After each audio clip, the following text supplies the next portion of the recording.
आजीविका के लिए संघर्षरत युवा साथियों, स्वागत है आपका आपके चैनल हमारी अपनी हिंदी पर। साथियों, आज की क्लास शुरू करने से पहले, आज का प्रकरण शुरू करने से पहले आपसे दो महत्वपूर्ण बिंदुओं पर मैं चर्चा करना चाहूँगा। चूंकि पढ़ाई तो हो ही रही है, पढ़ाई हम रोज करते ही रहते हैं। पढ़ाई से पहले थोड़ा सा पढ़ाई से हटकर दो बात कर लेते हैं। वो संभव है आपके लिए बहुत काम की बात हो जाए, आपके लिए उपयोगी हो जाए। पहली चीज तो यह है कि जब भी आप प्रतियोगी परीक्षाओं के लिए तैयारी कर रहे हो तो यह मान के चलिए कि भाई प्रतियोगिता तो है, कठिन प्रतियोगिता है ना।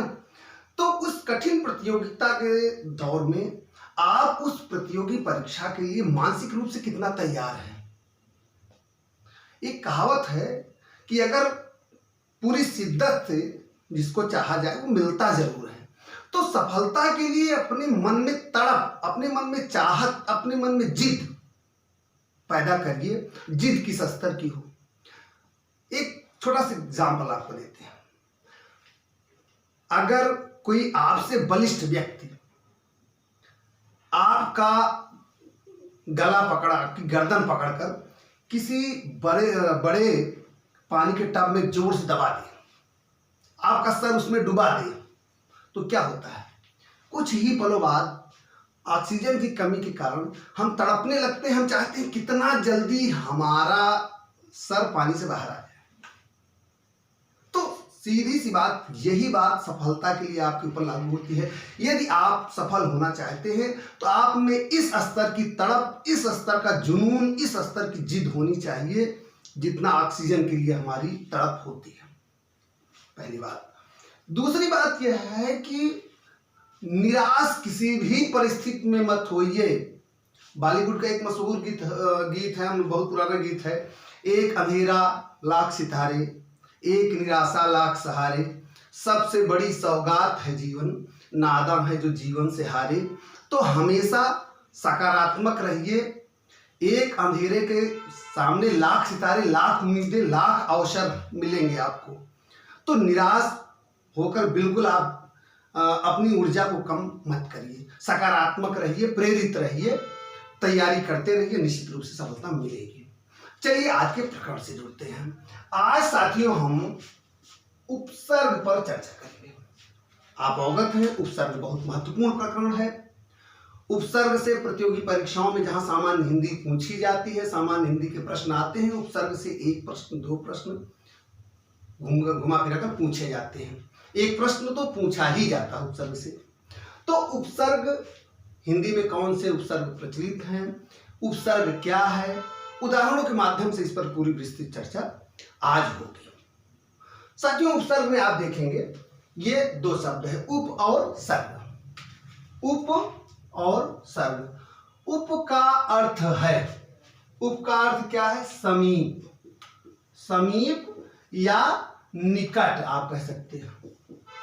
और सर्ग का अर्थ है साथियों सृष्टि करना या सृजन करना, सृष्टि करना या सृजन करना।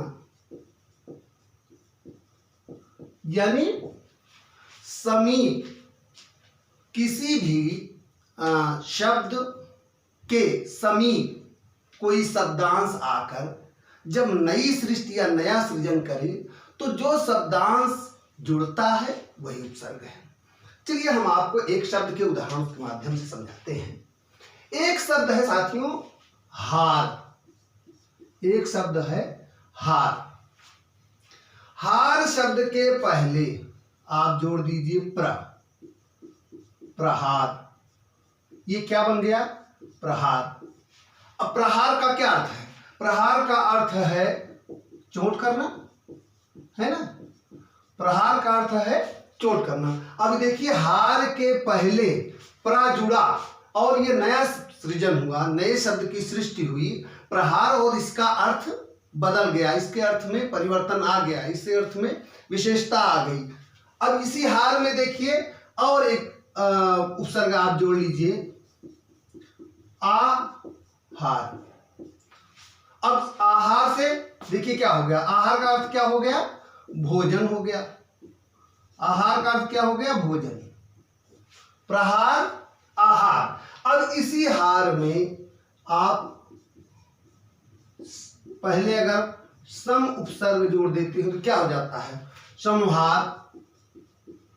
अब संहार का क्या अर्थ है? संहार का अर्थ है विनाश। इसी हार के पहले आप अगर जोड़ देते हैं वी तो क्या हो जाता है? विहार। इसका क्या अर्थ है विहार का?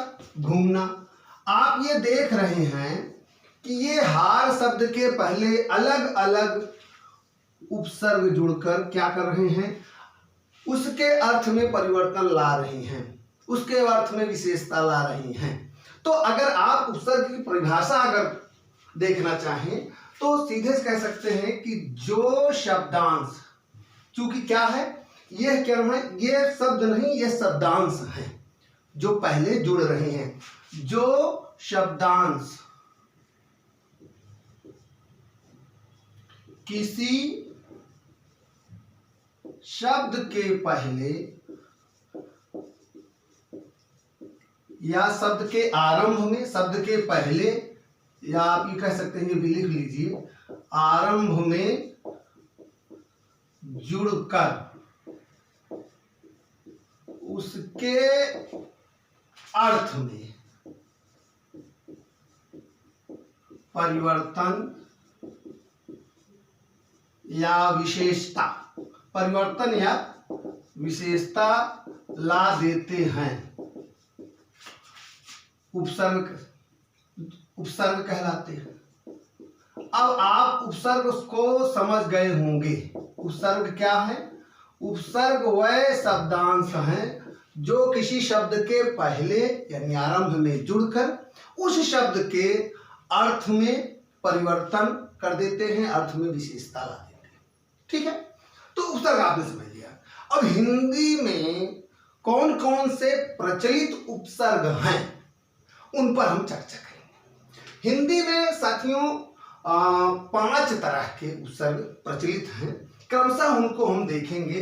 पहला कौन सा है? संस्कृत के उपसर्ग। हिंदी की जननी कौन है? संस्कृत है ना, तो संस्कृत के उपसर्ग जो हैं तत्सम शब्दों में संस्कृत के उपसर्ग प्रचलित हैं। उसके बाद में हिंदी के अपने उपसर्ग हैं, हिंदी के उपसर्ग, ठीक है। उसके बाद में उर्दू फारसी के जो शब्द प्रचलित हैं, उर्दू फारसी के उपसर्ग, और अंग्रेजी के जो हिंदी में प्रचलित शब्द हैं, जो हिंदी में ग्राह्य हैं, हिंदी में जो सामान्य रूप से आम रूप से चलन में हैं, आप उनको भी देखेंगे आज की क्लास में, अंग्रेजी के उपसर्ग। उसके बाद में 5वां जो है वो है कि उपसर्ग के समान प्रयुक्त होने वाले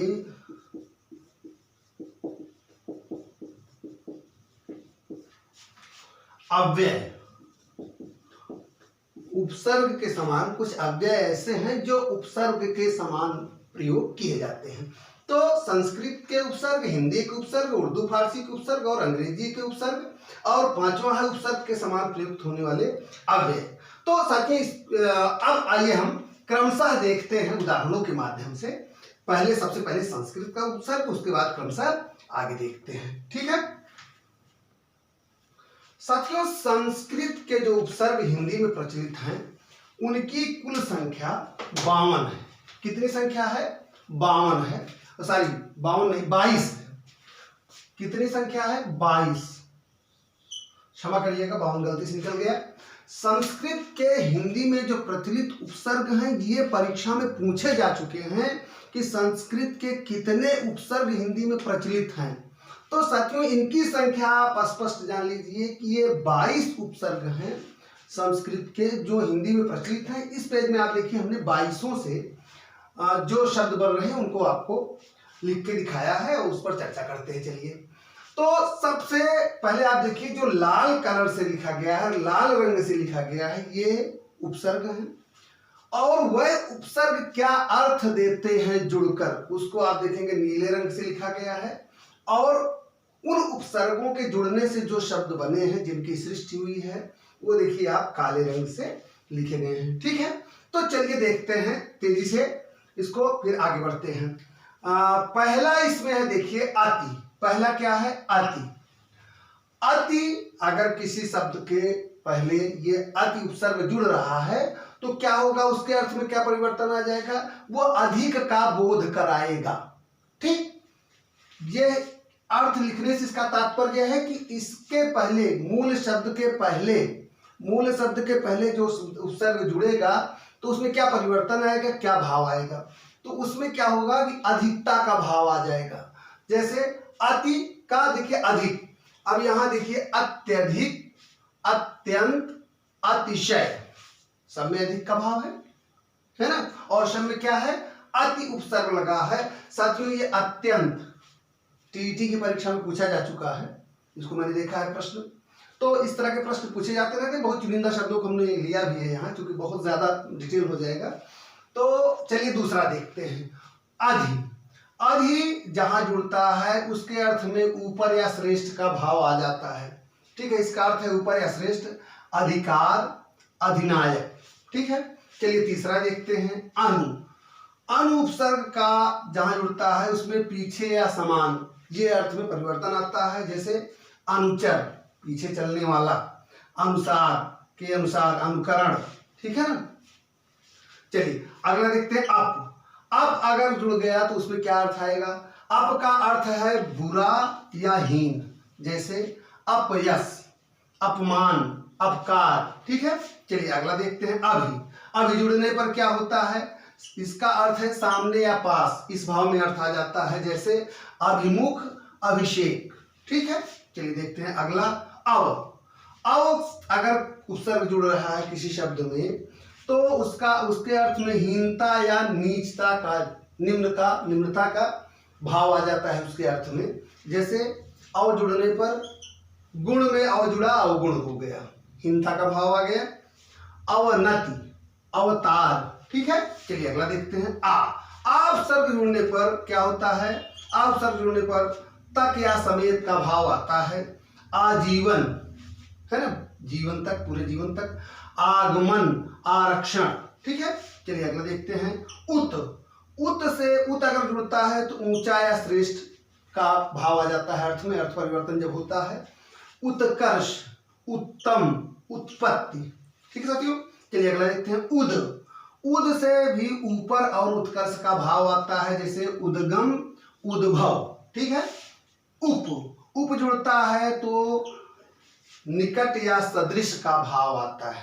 अभी शुरुआत में हमने चर्चा किया थी उपधन सर्ग ना, उपधन सर्ग, उसमें मैंने क्या बताया था? उप का अर्थ क्या है? निकट या समीप।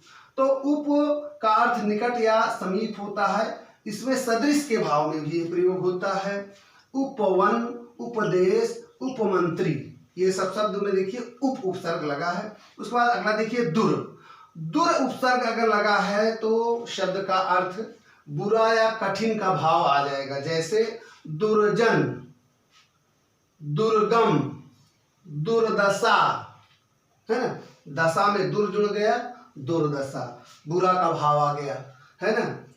दुर्जन, कठिन, दुर्जन यानी वह जन जो बुरा जन है ना, जन में दुर जुड़ गया उपसर्ग, तो उसमें क्या हो गया? बुरा का भाव आ गया। ठीक है, चलिए अगला देखते हैं, दुस। इसमें देखिए हलंत लगा, सामने हलंत लगा है, यह बहुत ध्यान देने वाली जरूरत है कि हलंत कहाँ लगा है, कहाँ नहीं लगा है।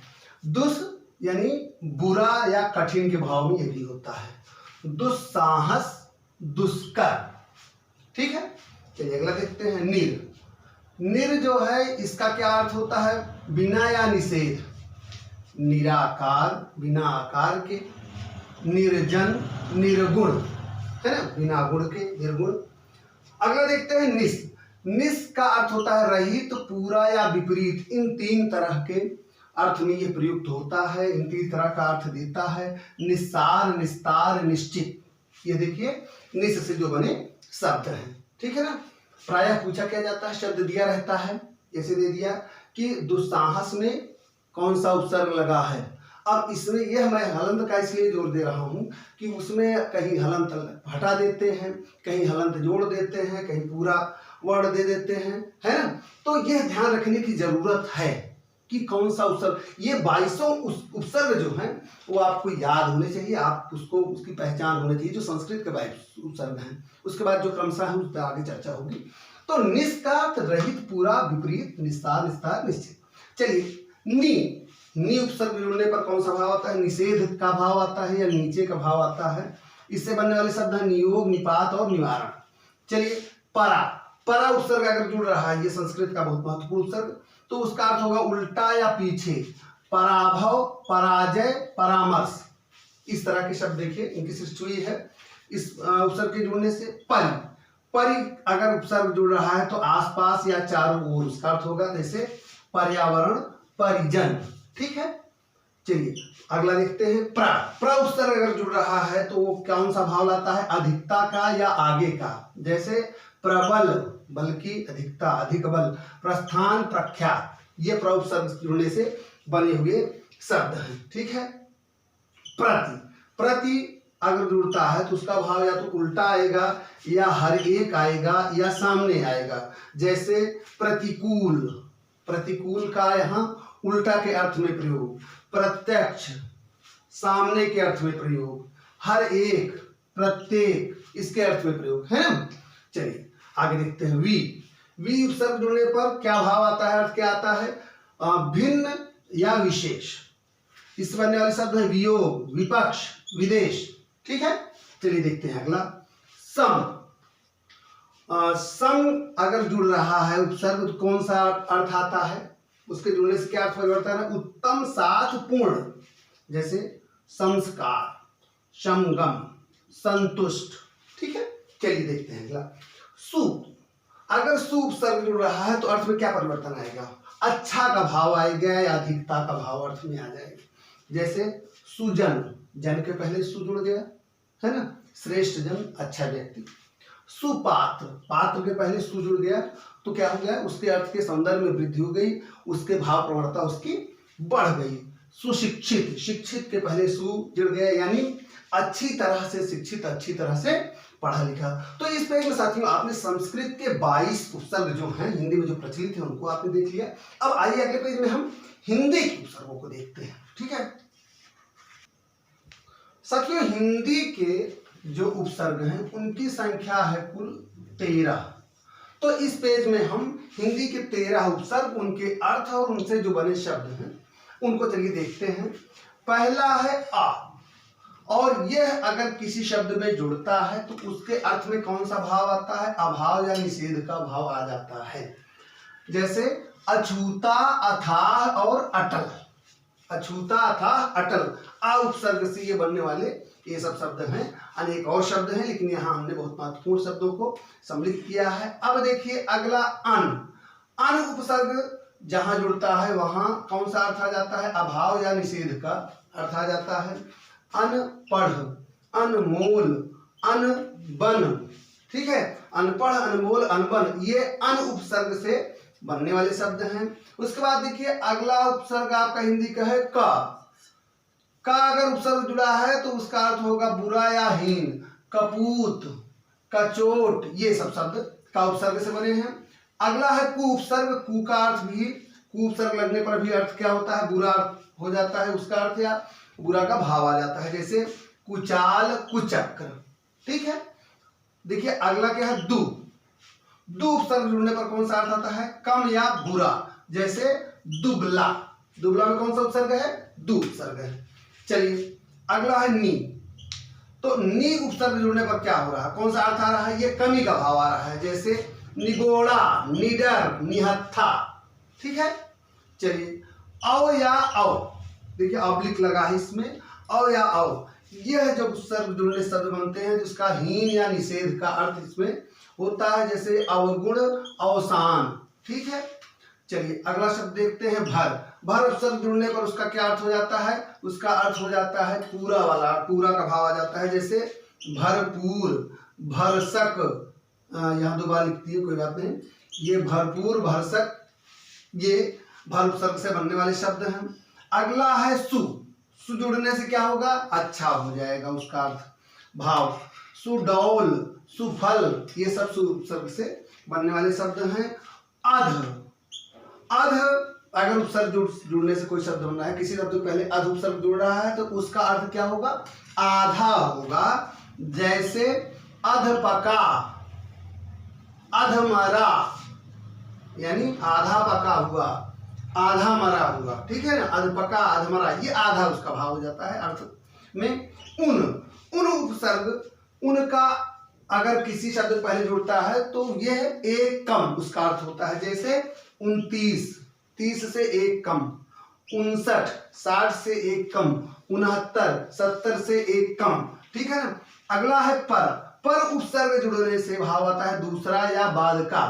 परलोक, परोपकार, यह पर उपसर्ग से जुड़ने वाले बनने वाले शब्द हैं पर उपसर्ग से। उसके बाद अगला है हिंदी का जो अंतिम, वह है बिन। बिन अगर उपसर्ग जुड़ा है तो इसका अर्थ होगा बिना या निषेध। जैसे बिन ब्याहा और बिन बादल। तो साथियों इस पेज में हमने हिंदी के ये देखिए 13 उपसर्ग से उनका अर्थ और उनसे बनने वाले शब्दों को देखा। अब आइए हम देखते हैं आगे अंग्रेजी के उपसर्गों को, सारी उर्दू फारसी उपसर्ग देखेंगे, ठीक है। चलिए साथियों, उर्दू अरबी फारसी के जो प्रचलित उपसर्ग हिंदी में हैं उनकी संख्या है 19। कितनी? 19। उर्दू अरबी फारसी के 19 उपसर्ग हिंदी में प्रचलित हैं, जिनसे अनेक शब्द बने हैं। आपको पता है कि हिंदी में बड़ी सहजता के साथ उर्दू, अरबी, फारसी, पश्तो, पुर्तगाली, चीनी, जापानी, फ्रेंच, अनेक भाषाओं के शब्द बड़ी सहजता के साथ प्रचलित हैं। तो इस पेज में हम देखेंगे कि उर्दू, अरबी, फारसी के उपसर्गों से जो बने शब्द हैं और उनके क्या अर्थ होते हैं, उनके उपसर्ग जुड़ने के बाद अर्थ में क्या विशेषता या परिवर्तन आता है। चलिए देखते हैं। ये 1900 इस पेज में हमने लिख लिया, इसको आइए इस पर चर्चा करते हैं। पहला है अल। अल क्या भाव देता है, क्या अर्थ देता है? ये निश्चित अर्थ। अल का अर्थ है निश्चित। जैसे अलबत्ता, अलगरज, ठीक है। चलिए दूसरा देखते हैं। दूसरा उपसर्ग है कम। कम उपसर्ग अगर जुड़ जाता है तो उसका अर्थ थोड़ा या हीन हो जाता है। जैसे कमजोर, कम वक्त, कम अक्ल, ठीक है। चलिए अगला देखते हैं खुश। खुश उपसर्ग जुड़ने पर उसका अर्थ हो जाता है अच्छा। जैसे खुशबू, खुश नसीब, खुशहाल, ठीक है। चलिए देखते हैं अगला गैर। अगर गैर उपसर्ग जुड़ता है तो उसका अर्थ क्या हो जाता है? निषेध। निषेध का भाव आ जाता है। जैसे गैर हाजिर, हाजिर नहीं। गैर कानूनी, जो कानूनी ना हो। गैर मुल्क, जो मुल्क अपना ना हो। देखिए अगला दर। दर अगर उपसर्ग जुड़ता है तो उसका में का भाव उसमें होता है। जैसे दर असल, यानी असल में। दर हकीकत, यानी हकीकत में। चलिए अगला है ना। ना अगर जुड़ा है उपसर्ग तो उससे जो शब्द बनता है उसमें क्या अर्थ आता है? अभाव का। जैसे ना पसंद, ना समझ, ना राज, ठीक है। चलिए अगला देखते हैं फिल या फी। इसका अर्थ होता है में या प्रति। जैसे फिलहाल, फी आदमी, ठीक है। अगला देखते हैं बा। बा उपसर्ग से अगर शब्द कोई बना है तो उसके अर्थ में और, अनुसार, ये दो उसके अर्थ के भाव होते हैं। जैसे बनाम, बदौलत, बदस्तूर, ठीक है। चलिए देखते हैं अगला बा, यानी बा में आ की मात्रा लग गई, ये बड़ा बा हो गया बा। बा का अर्थ होता है, बा अगर जुड़ रहा है तो क्या होगा? उसका अर्थ सहित हो जाता है। जैसे बाकायदा, यानी कायदे के सहित। बा इज्जत, इज्जत सहित। बा अदब, अदब सहित या अदब के साथ। चलिए बद। बद का क्या अर्थ होता है? बुरा। जैसे बदमाश, बदनाम, बदबू, है ना। चलिए अगला देखते हैं बर। बर उपसर्ग का क्या अर्थ होता है? ऊपर, पर या बाहर। इस तरह का अर्थ ये देता है, जैसे बर्दाश्त, बर्खास्त। ठीक है, चलिए देखते हैं अगला। बे, बे उपसर्ग जुड़ने पर क्या अर्थ आता है? बिना का, जैसे बेईमान, बिना ईमान का। बेइज्जत, बिना इज्जत। ठीक है ना। अगला देखिए बिल, बिल का क्या होता है अर्थ? के साथ, जैसे बिल आखिर, बिल्कुल। ठीक है, इनसे बनने वाले शब्द हैं। बिला, बिला का अर्थ होता है बिना, जैसे बिला वजह, बिला शक, ये शब्द हैं। और देखिए अगला शब्द है ला, ला का अर्थ होता है रहित, जैसे लापरवाह, यानी परवाह से रहित। लाजवाब, जवाब से रहित, जिसका कोई जवाब न हो। लावारिस, वारिस से रहित, यानी जिसका कोई वारिस न हो, लावारिस। अब देखिए सर, सर उपसर्ग जुड़ने से क्या, इसका क्या भाव है? इसका भाव है मुख्य, जैसे सरदार, सरपंच, सरताज। ठीक है, सरकार, सरकार भी। हम उपसर्ग जुड़ने पर इसका क्या अर्थ होता है? समान या साथ वाला। इनसे बने शब्दों का जो अर्थ परिवर्तन होता है उसमें यह भाव हो जाता है समान या साथ वाला। जैसे हम उम्र, हम उम्र यानी समान उम्र का। हमराह यानी साथ वाला। हमदम यानी इसमें भी साथ वाला अर्थ आ रहा है। ठीक है। हर उपसर्ग जुड़ने पर क्या होता है? इसका अर्थ होता है प्रत्येक, जैसे हर दिन, हर साल, हर एक, हर बार। तो आपने इस पेज में क्या देखा? इस पेज में आपने देखा उर्दू, अरबी, फारसी के 1900 उपसर्गों से बनने वाले शब्द और उनका क्या अर्थ होता है। चलिए अब देखते हैं अगला, अंग्रेजी से जो बने शब्द हैं, अंग्रेजी के उपसर्ग जो हैं उनका क्या अर्थ होता है, वो कैसे लगते हैं, चलिए उसको देखते हैं। साथियों, अंग्रेजी के भी अनेक शब्द ऐसे हैं जो हिंदी में बहुत सहजता के साथ प्रयोग किए जाते हैं। अंग्रेजी के हिंदी में जो प्रयोग होने वाले उपसर्ग हैं उनकी मोटे तौर पर संख्या मानी गई है 6, जिनको आप यहाँ देखेंगे। ये देखिए, पहला क्या है अंग्रेजी के उपसर्ग? अंग्रेजी का पहला उपसर्ग है सब। सब का अगर सब जुड़कर कोई शब्द बन रहा है, किसी शब्द के पहले सब उपसर्ग लग रहा है, तो उसका अर्थ अधीन या नीचे होता है। जैसे सब इंस्पेक्टर, सब कमेटी। ये देखिए क्या होगा? अधीन या नीचे, इसका अर्थ। ठीक है। डिप्टी, डिप्टी का अर्थ क्या होता है? सहायक, जैसे डिप्टी कलेक्टर, डिप्टी रजिस्ट्रार, है ना। चलिए अगला देखते हैं वाइस। वाइस उपसर्ग अगर जुड़ने से शब्द बन रहा है तो वाइस का भी अर्थ सहायक ही होता है, जैसे वाइस चांसलर, वाइस प्रेसिडेंट। ठीक है। चलिए अगला देखते हैं जनरल। जनरल का अर्थ प्रधान, जैसे जनरल मैनेजर, प्रधान मैनेजर। जनरल सेक्रेटरी यानी प्रधान यानी मुख्य सेक्रेटरी। ठीक है। चीफ, चीफ अगर उपसर्ग शब्द बन रहा है तो इसका क्या अर्थ होता है? भाव, जैसे चीफ मिनिस्टर, इसका क्या भाव होता है? प्रमुख। चीफ का क्या भाव होता है? प्रमुख, जैसे चीफ मिनिस्टर, चीफ सेक्रेटरी, इस अर्थ में चीफ का प्रयोग किया जाता है। हेड, हेड उपसर्ग क्या अर्थ होगा? मुख्य, जैसे इससे बनने वाले शब्द हैं हेडमास्टर और हेड क्लर्क। ठीक है। तो आपने अंग्रेजी के उपसर्गों को देख लिया। अब आइए जो 5वां भाग है उसको देखते हैं। उपसर्ग के समान प्रयुक्त होने वाले संस्कृत के अव्यय। अव्यय से आप परिचित होंगे। अव्यय व शब्द जिनमें लिंग वचन कारक के प्रभाव से कोई परिवर्तन नहीं हो सकता, है ना। तो उपसर्ग के समान प्रयुक्त होने वाले ये जो संस्कृत के अव्यय हैं, यह बहुत महत्वपूर्ण है, परीक्षाओं में बहुत पूछे जाते हैं। तो इसको बहुत ध्यान से देख लीजिए, ये बहुत महत्वपूर्ण है, इसको हल्के में लेने वाला नहीं है। इसमें देखिए पहला है आधा। इनकी संख्या कितनी है? इनकी कुल संख्या मोटे तौर पर जो हिंदी में प्रचलित है वो है 10। कितनी है? 10। तो ये 10वां आप देखिए यहाँ लिखे हैं, इनकी चर्चा कर लेते हैं तेजी से। आधा, आधा का अर्थ होता है नीचे। आधा पतन, इससे बनने वाले शब्द अधोलिखित, अधोमुखी। ठीक है। चलिए अगला देखते हैं अंतः। अंतः का अर्थ क्या होता है? भीतरी। अंतःकरण, अंतःपुर, अंतर्मन, अंतःकरण, अंतःपुर, अंतर्मन, इनसे बनने वाले शब्द हैं।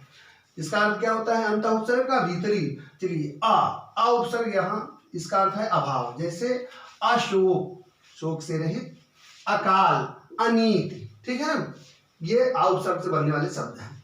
यहाँ देखिए एक उपसर्ग है चिर।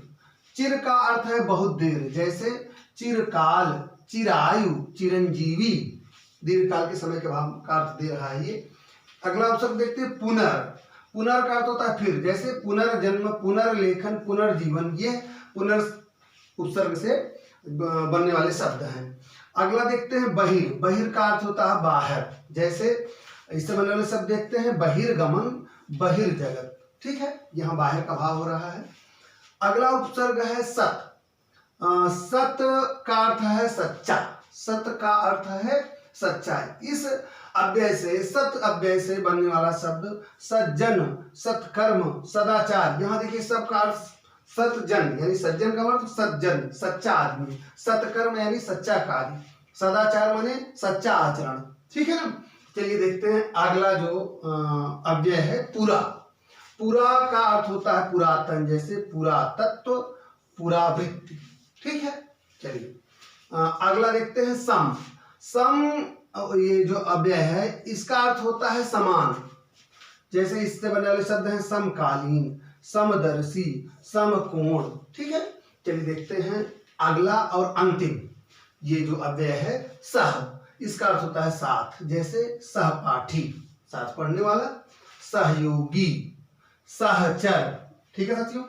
तो आज की कक्षा में, आज के वीडियो में आपने उपसर्ग की परिभाषा, उसका अर्थ और उपसर्ग जो हिंदी में प्रचलित हैं उनको क्रमशः 5 भागों में जो प्रचलित हैं उनको विभक्त करके उनको विस्तार से आपने देखा। आशा करता हूं कि आज की क्लास से आपको उपसर्ग का एक जो पूरा मोटा मोटा वो है वो समझ में आ गया होगा। तो आज के लिए फिलहाल इतना ही। एक निवेदन कि अगर आपने चैनल को सब्सक्राइब नहीं किया है तो प्लीज चैनल को सब्सक्राइब करिए, अपने लोगों से शेयर करिए। हम आपके लिए प्रमाणित, उत्कृष्ट, परीक्षोपयोगी, महत्वपूर्ण सामग्री लेकर हमेशा प्रस्तुत रहेंगे। मिलते हैं अगले वीडियो में एक नए प्रकरण के साथ। तब तक के लिए धन्यवाद, नमस्कार।